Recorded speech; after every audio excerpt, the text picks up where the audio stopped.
Ce qui me passionne dans la recherche sur les écoulements turbulents notamment, c'est tout l'aspect imprédictible qu'on a dans la turbulence. En fait, c'est des phénomènes qui sont très chaotiques. J'aime bien essayer de chercher, de comprendre un petit peu comment tout ça se structure.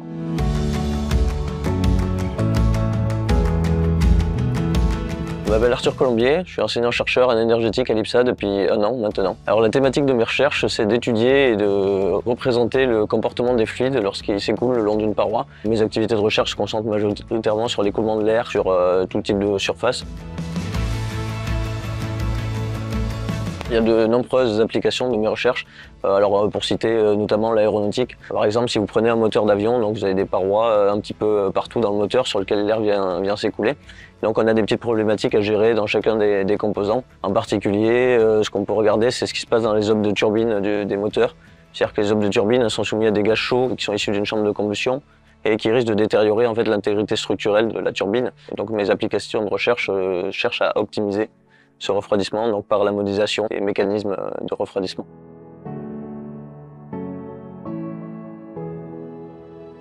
Le challenge actuel, c'est principalement d'améliorer la prédictibilité des simulations numériques que nous réalisons en diminuant au maximum le coût. C'est-à-dire qu'on a un gros paradoxe entre le coût des simulations et la précision des calculs qu'on souhaite obtenir.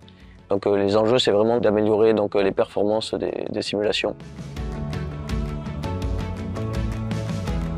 Pour le futur de la recherche dans le domaine, moi je vois 2 axes. Le premier axe, on va dire, c'est tous les aspects calcul de performance, donc HPC, et intelligence artificielle. Donc quand on parle de l'IA, c'est quelque chose qui devient assez incontournable dans notre domaine.